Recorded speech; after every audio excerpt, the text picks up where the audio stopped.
Hello, BookTube. I have a book tag for you today. Haven't done a book tag in quite some time. I was actually tagged by it's an original tag. I was tagged by its creator, Olive, in a book Olive, and it's a really interesting tag. It's just the sort of thing I love.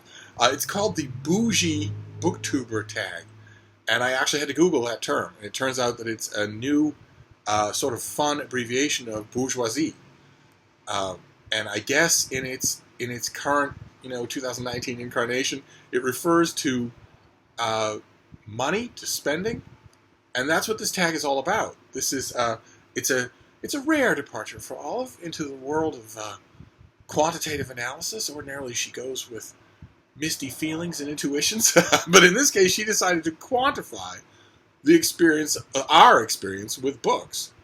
Not to take any of the magic or fun out of it, but just because that is also interesting.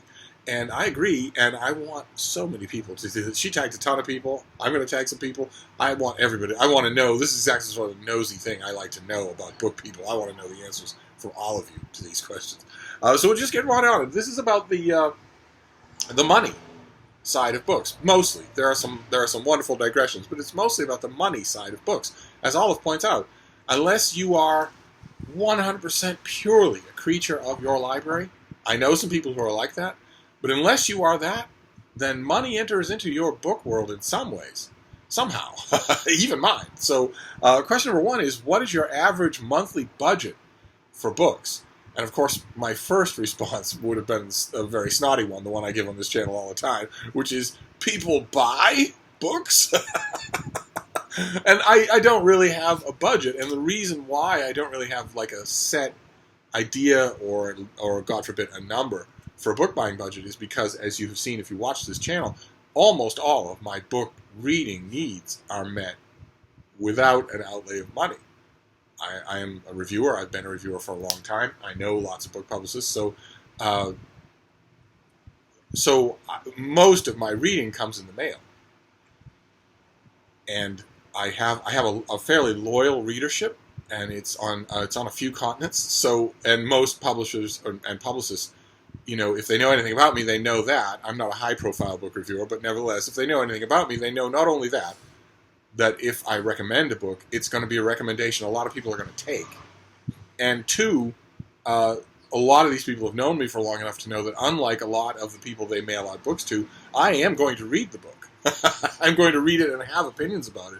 And that's not even talking about the comparatively new wrinkle of this BookTube channel, where even if I don't read a book, and I will read it, but even if I don't end up writing a review, I'm still doing an enormous amount of good for the book just by showing it to people. Even if it doesn't strike me as anything of interest, I'm still showing it to hundreds of people who might be interested in it and who might not know about it otherwise. And I'm giving them time enough. Usually we're getting advanced copies here, so I'm giving them time enough to plan on, budgeting the book themselves. I myself, though, don't really have a book buying budget. I buy almost no new books. Every once in a blue moon, if I go to Barnes & Noble, I have an employee discount at Barnes & Noble, a lifetime employee discount. And that makes, mass market paperbacks are grotesquely overpriced. That makes it a little bit easier to deal with. I never go to Barnes & Noble and buy hardcovers. Never. I never buy a new hardcover anywhere. We're going to get to that later on in this tag. I will sometimes buy a trade paperback. I was in Vermont for the long Labor Day weekend. I was talking with Mark Richardson, who's also a Star Trek fan, and I was mentioning that it looks to me like Star Trek novels are coming out in trade paperback now and not in mass market. So I would buy those as well. But even there, you start to cut into the margins, because the only mass market paperbacks that I get in the mail are romance novels. If probably, let's say, from the major publishers, let's be conservative and say 50 new romances come out every month from the major U.S. publishers, I get probably 15 out of that 50. Now, a great number of the remainder I'm not really going to want, but about 10 I am going to want. So I buy those. Those are mass markets that I don't get in the mail. The publishers just don't send them to me, so I will buy them if I see them at Barnes & Noble. A lot of times, like for instance, Harlequin Romance has a number of books in series under certain headings. The Harlequin historical novels, no one at Harlequin I haven't found the right person to send me the historicals in a box every month. I would love that. I would talk about them, praise them, and review at least one of them. But I haven't found that right person yet, and I do love them, so I will go and get those and a couple of other things. But I used to say that the rule was the only books I would buy new in a bookstore like Barnes & Noble would be mass-market romances and mass-market science fiction. And when I said mass-market science fiction, I was referring to Star Trek novels. If Star Trek novels are going to start to come out in trade paperback, it might be possible for me to get Star Trek in the mail. I might have to fish around for the right person, but that might be possible. And oh, would that be a happy Steve? No, but I only ever read. I used to read all Star Trek novels. I now only ever read the original series novels.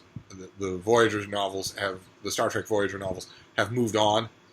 They've followed their own new fictional path away from the show, and I haven't followed that, so I wouldn't be able to make sense out of a new Voyager novel unless it was set in the original television era of the cast and crew. Deep Space Nine, as far as I know, there are no novels. There are a couple of others that I don't follow, so the only Star Trek novels I read are the original series. And if those are coming out in trade paperback, those are eminently requestable. So that might change. So I don't really have a budget in answer to this question.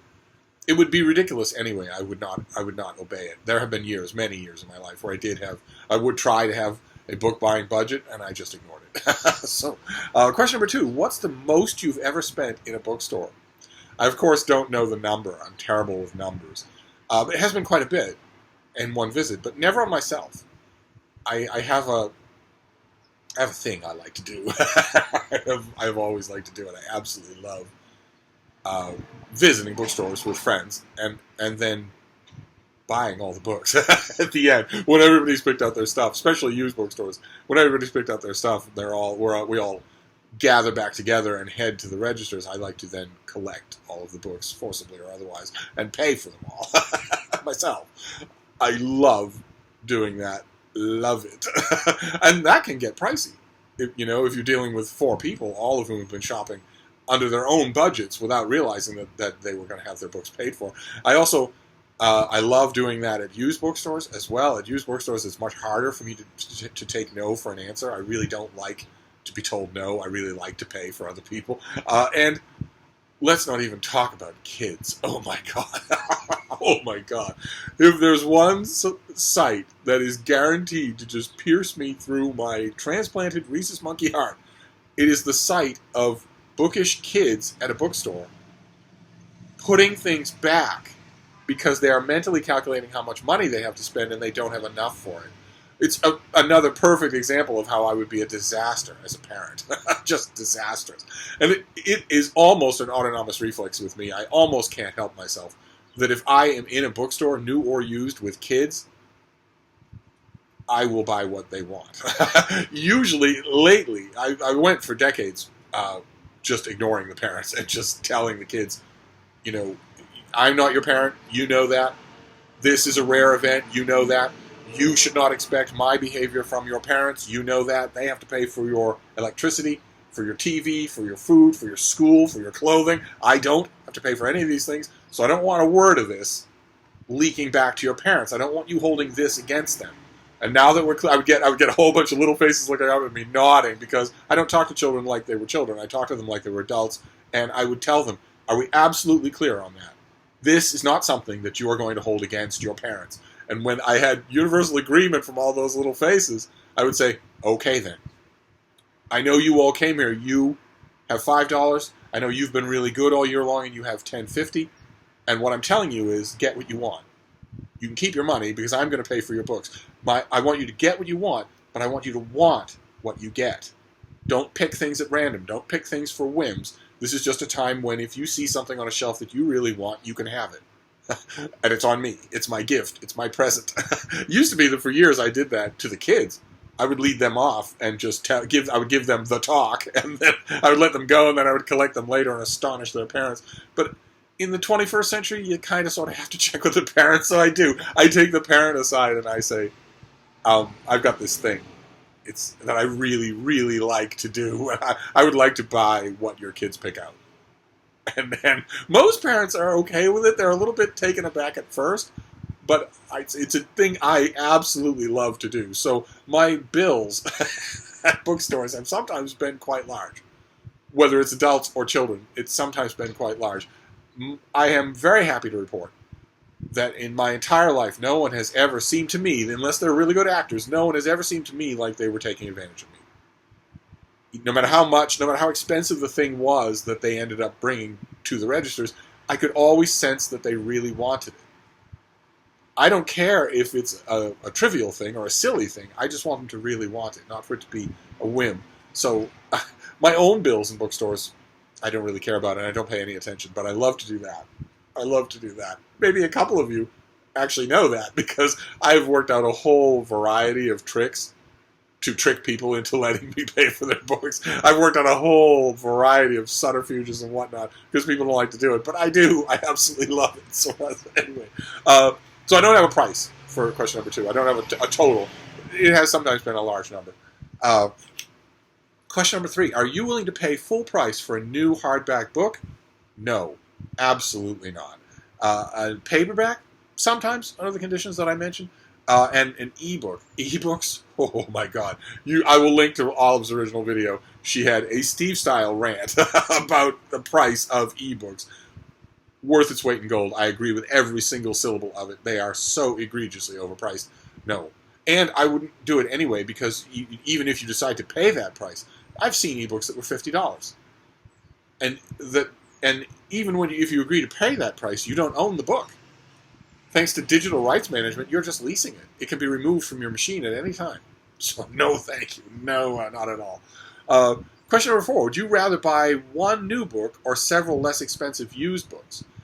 Several less expensive used books. Not because quantity beats quality, but because A, new books are drastically overpriced, and B, several used books would be several books that you really want. Oh, you want to see the dude's face? There you go. You don't care about what I look like. We've been having a very relaxed morning, as Frida gets used to. She is now almost acclimated to the fact that nothing happens. She's in a house now where nothing happens, whereas for a while there we were in the old farmhouse where stuff happens all the time. Let's see here. Question number 5. What do you think is a reasonable price for a hardcover book? $6, no more. A paperback, $2 to $3, no more. And an ebook, $1 to $2, and no more.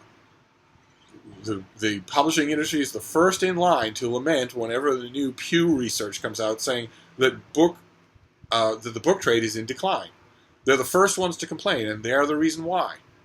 Unmitigated greed is the reason why, because in the mid-1990s, gigantic intercontinental corporations started taking over bookstores and trying to run them like businesses, trying to run them like business. They are businesses, trying to run them like Wall Street businesses. So, and I saw this happen. I watched this happen at Barnes & Noble, where suddenly the manager of the store and the 2 assistant managers, suddenly they went from making 10% more than an experienced bookseller or a long-time bookseller or a section lead. Suddenly they went from making 10% more to making 250% more.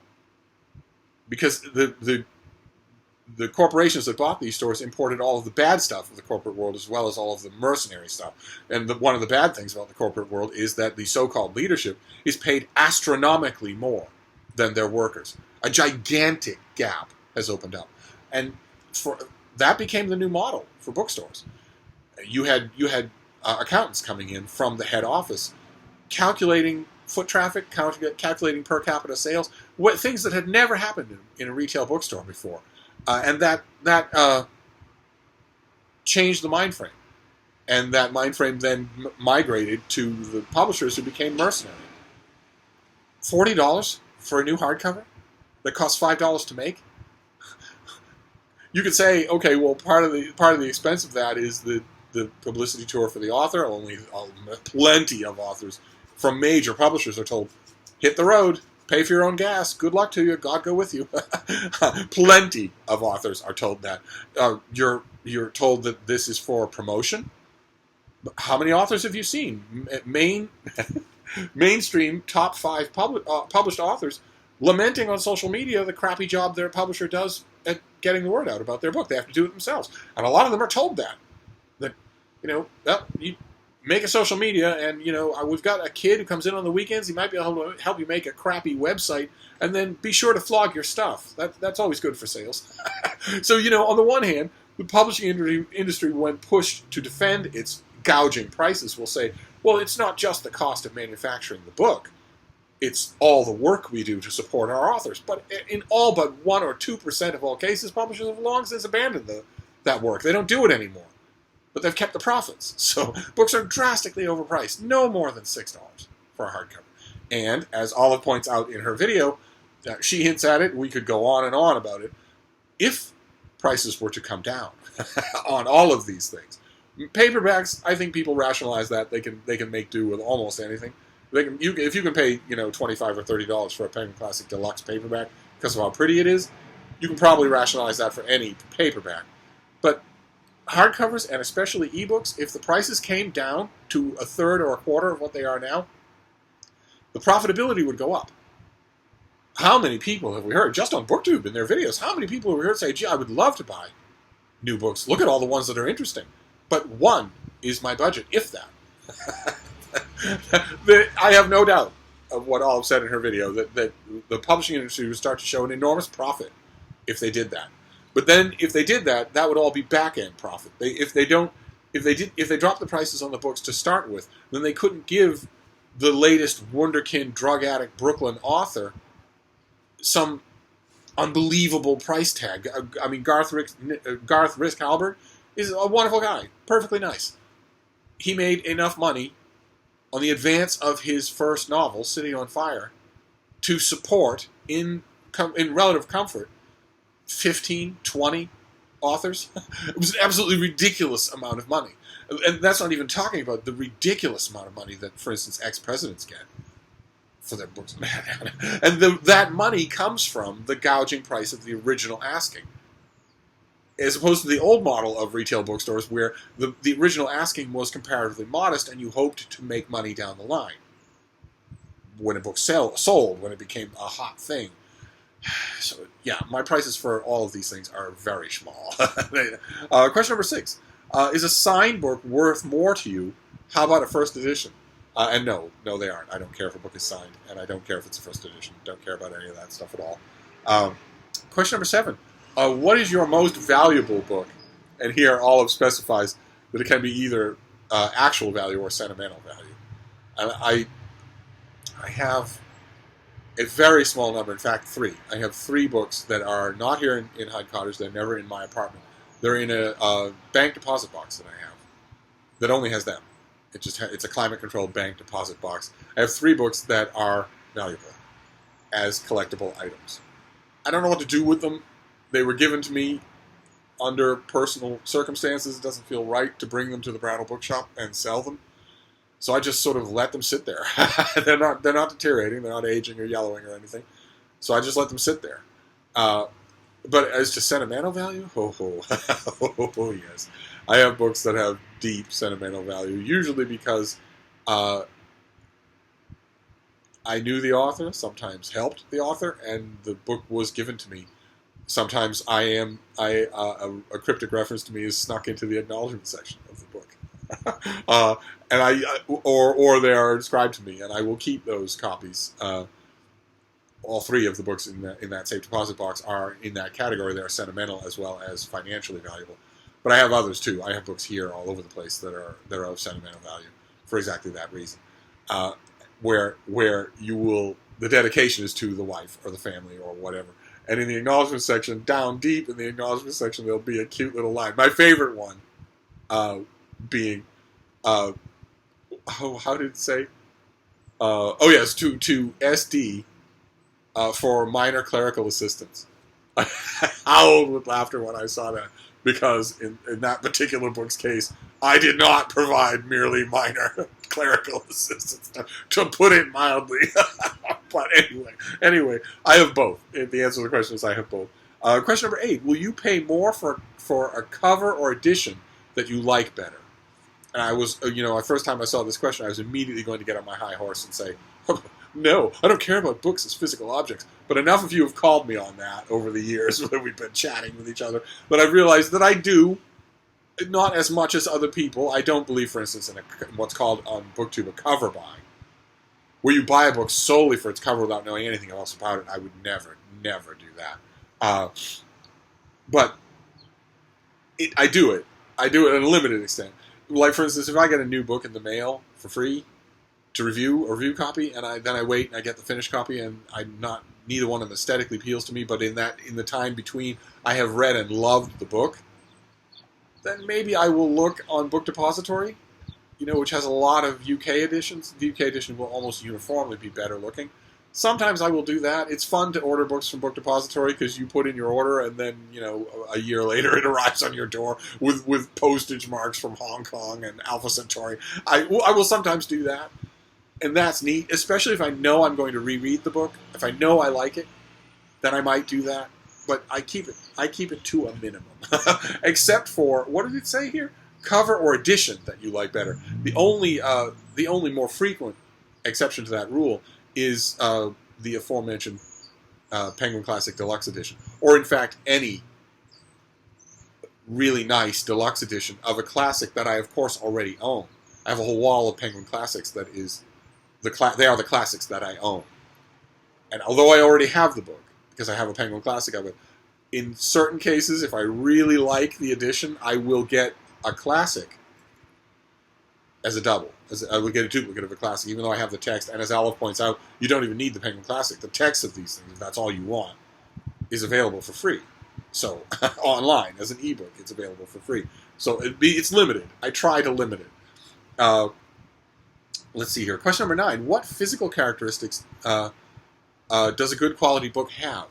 And for me, I know what I would like. I would like all books. I agree with Olive completely. In her video, she said that books should come out in all their formats simultaneously.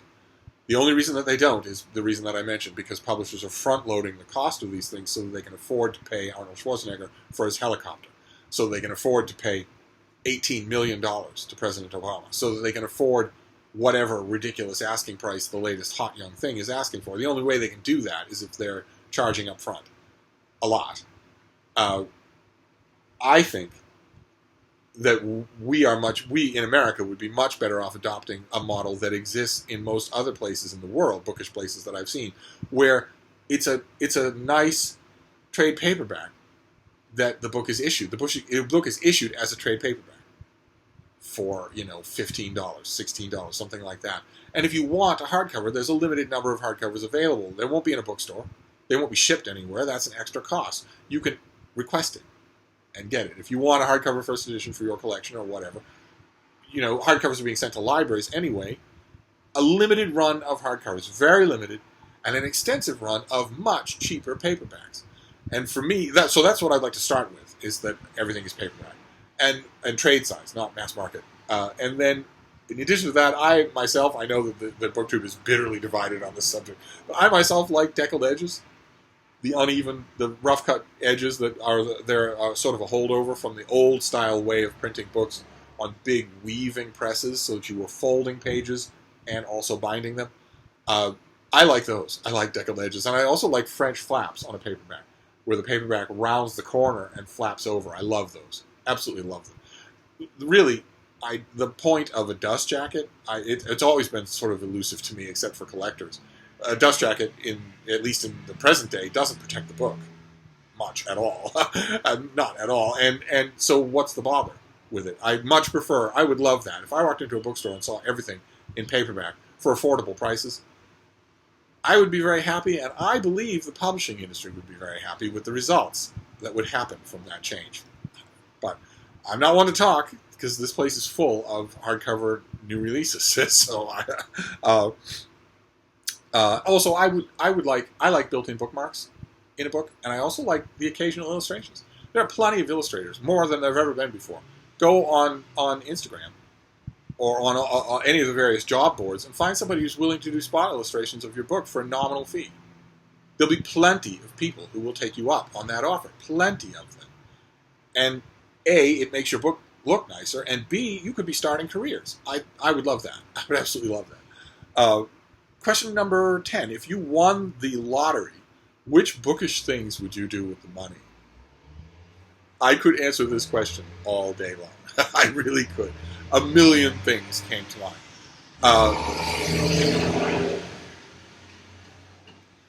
First off, I would give myself a rooftop insulated reading room. A rooftop insulated reading room. I would make sure there was an outlet up there so that I could make videos in complete silence. No trains, no trucks, no sirens, no backups, no nothing.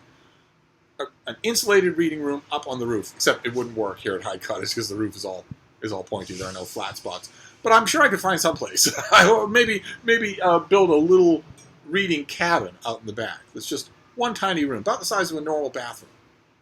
Winterized windows, insulated, electricity hooked up from the house, or maybe a solar generator, a little solar generator. I would use that. That'd be one thing. That'd be the only thing I would do for myself. If I won the lottery, I know what I would do for everybody else. I know what I would do.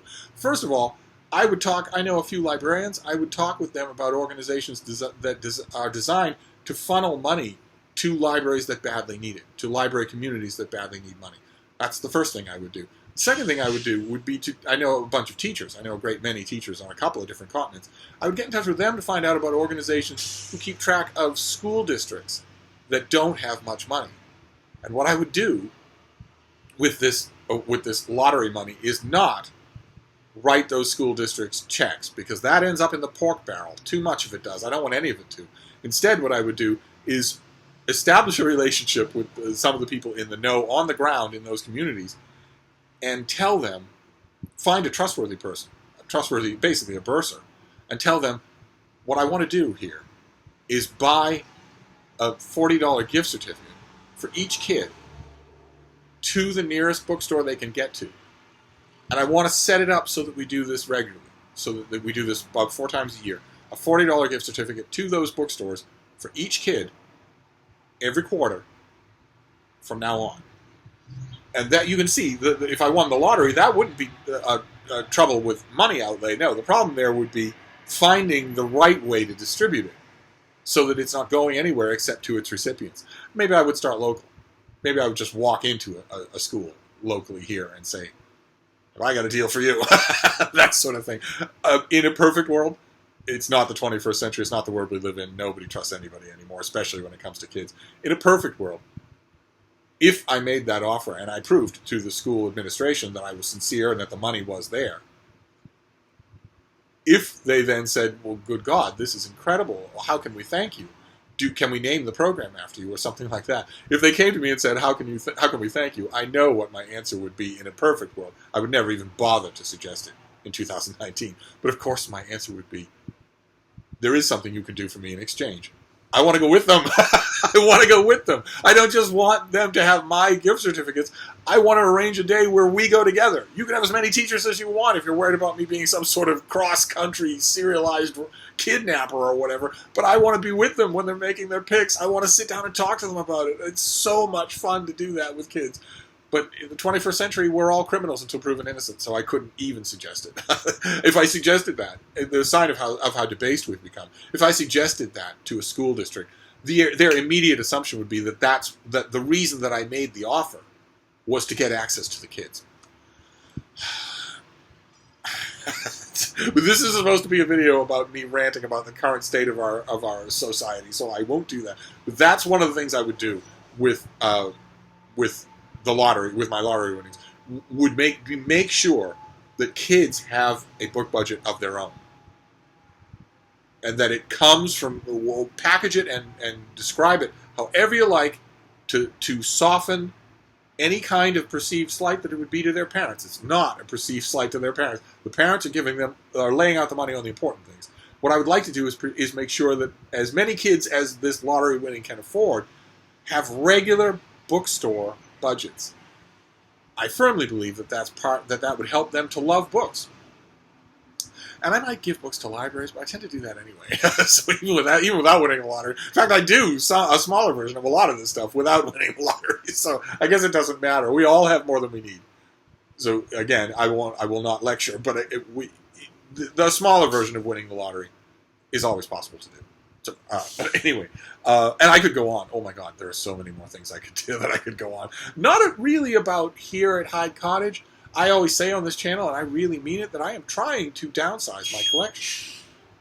So it wouldn't be that I would go out and buy, a whole lot more. I would like either a couple more or a couple bigger bookcases, but not to fill them with new books. I would like it to alleviate the crowding here of books that I know I want to keep.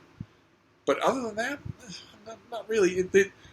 I'm sure all of you have seen it. The look on a kid's face when you take them to a bookstore and you tell them, okay, how much money do you have to spend? And they look up at you and say, I've got $17. And it's got blood, sweat, and tears dripping all off it, because you know perfectly well it's no easy thing for a kid to accumulate $17. They tell you, I've got $17, and you tell them, you look them in the face and you say, okay, I want you to keep that money for next time. I'm visiting. I don't visit often. This is a special occasion. I wanted to commemorate the special occasion by paying for your books today. So let's shop, or I'll shop and you shop, and we'll reconnect. Don't worry about what you're picking out. Just make sure you want it, right? So no whims. Make sure you want it. And when you're done, you bring me the pile of stuff you genuinely want, and I'll pay for it. If you've ever seen the look on the face of a kid when you do that, it is worth so much. It is priceless. Anyway, all have also included a bonus question, which I'm going to do even though this video has gone hideously long. I can't get in front of a camera and talk to you people without going hideously long. The bonus question is, give an image, actual or mental, of your dream home library.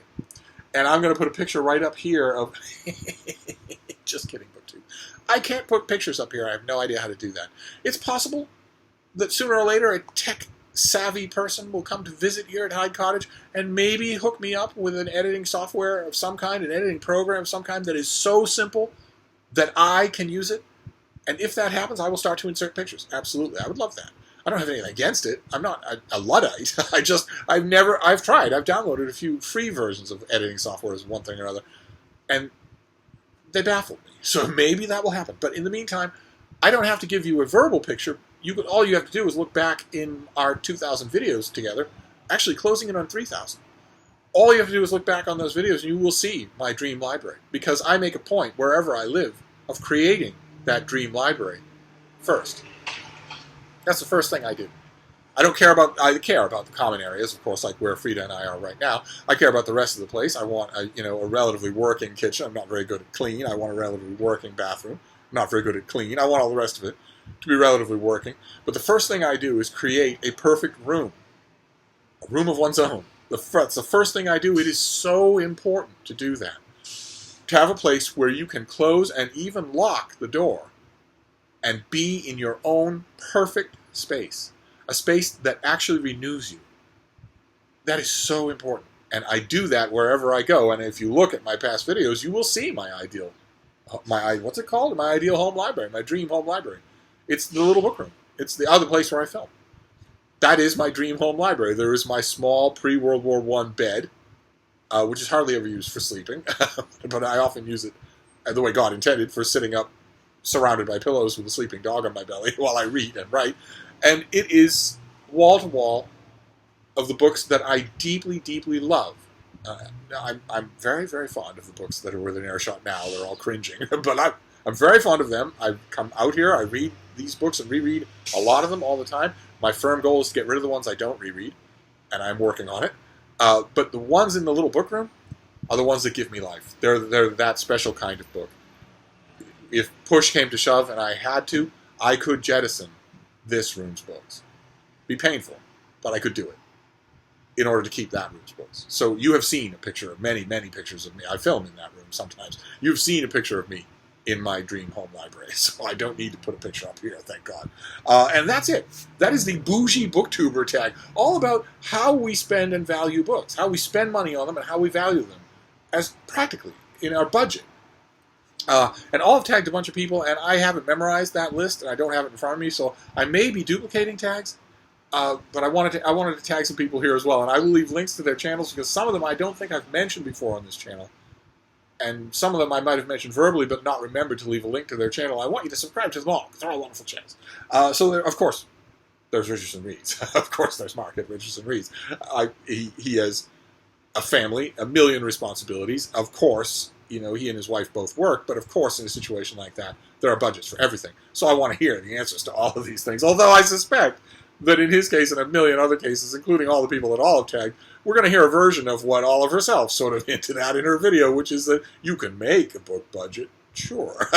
But the fact that you're on BookTube means you're a book person. And book people tend to ignore book budgets. But I want to hear the numbers anyway. And there's also Jason Harrigan.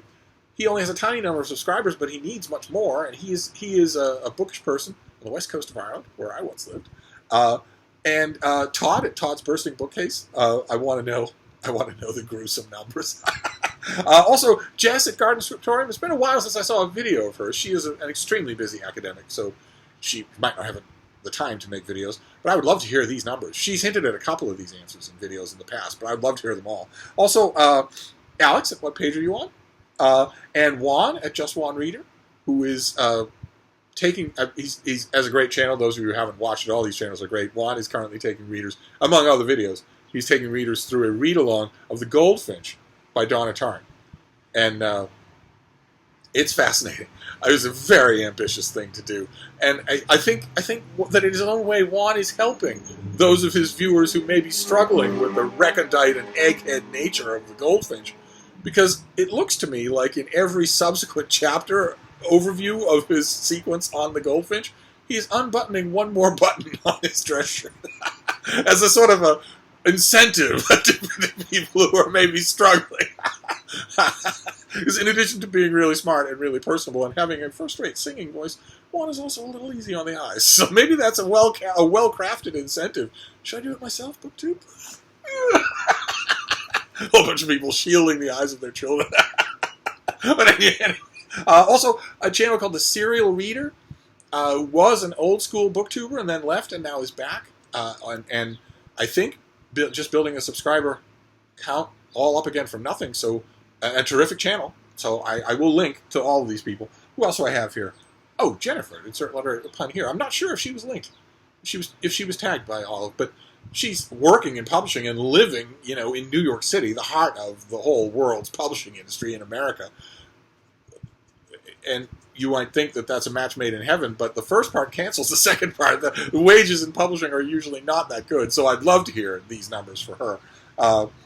Also, Charlie Heathcote. Charles Heathcote is he's a longtime booktuber and also an author.